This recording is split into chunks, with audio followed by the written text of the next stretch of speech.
Welcome to another episode of Spiritual But Not Religious with Jill Dominguez.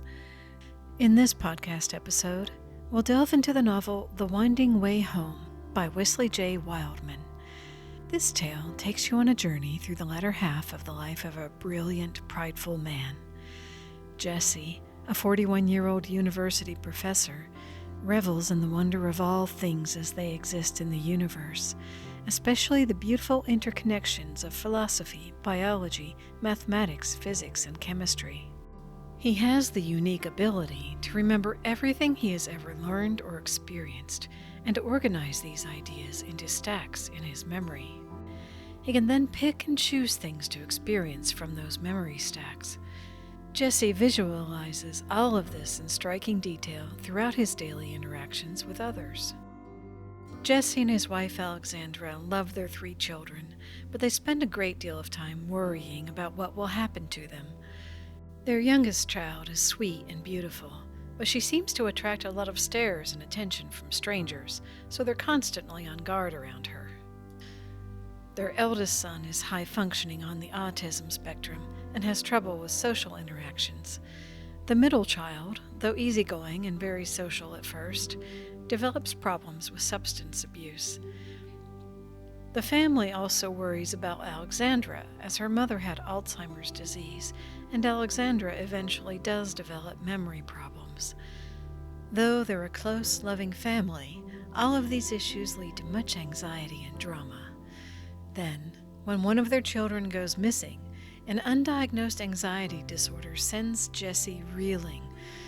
Disdaining a therapist's warnings of an imminent mental collapse, Jesse develops his ability to visualize everything even further to feel more connected with his lost child.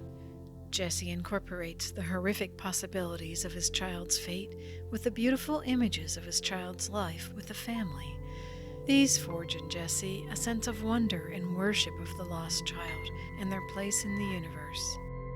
This leads to actual hallucinations of his child and conversations with the hallucination. These visions, while frightening at first, end up being therapeutic. They represent a down-to-earth view of life as seen from the child's perspective. They are a part of Jesse's mind that can help him work through the stress and trauma he has experienced. One of the central themes of this book is viparinama dukkha. Even though Jesse uses this phrase to help his kids understand how letting go of something pleasant can be satisfying, he struggles with this concept himself when it comes to dealing with his own life. But through his conversations with the hallucinated images of his lost child, he is reminded of the importance of acknowledging pain, grief, and even pleasant experiences as fleeting. If you let these events and feelings wash over you and then let them go, there is no suffering.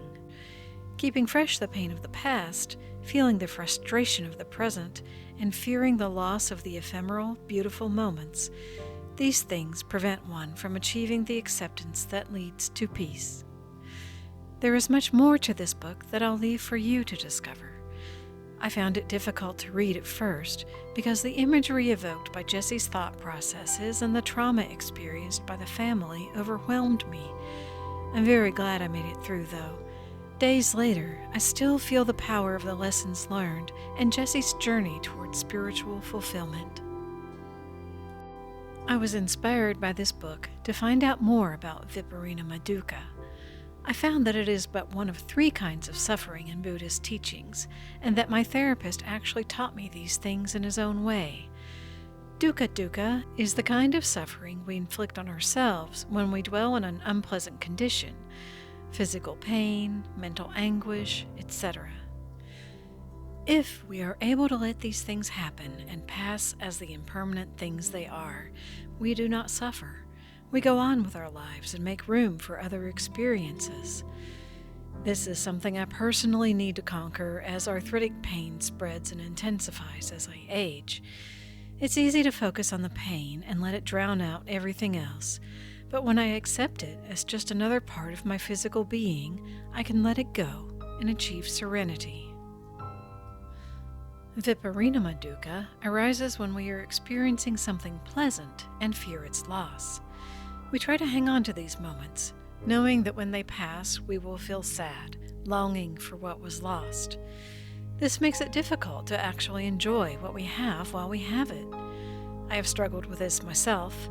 My life and my relationships with my children and husband have been so fulfilling that I have often felt maybe things were going too well.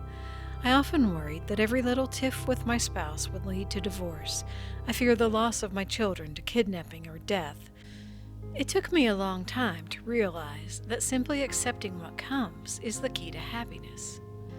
Sankhara dukkha correlates with what my therapist calls the memo, wishing for things to be the way you want them to be. When you are frustrated by being stuck in traffic, or you get angry when a server gets your order wrong, your memo to the world might say, "This isn't what I wanted. I need to go faster. I want what I ordered." When you accept that the world doesn't owe you anything, and things don't always go according to your wishes, you are one step closer to peace. As you read this book, think about these things and how the different characters go through these stages of suffering. Then look at your own life. Try to let go of your longing for the world to fit your idea of what it should be. Strive to accept what is and what is not, and then let go of the rest. Thanks for watching. If you'd like to see more of my content, please be sure to like and subscribe. Take care.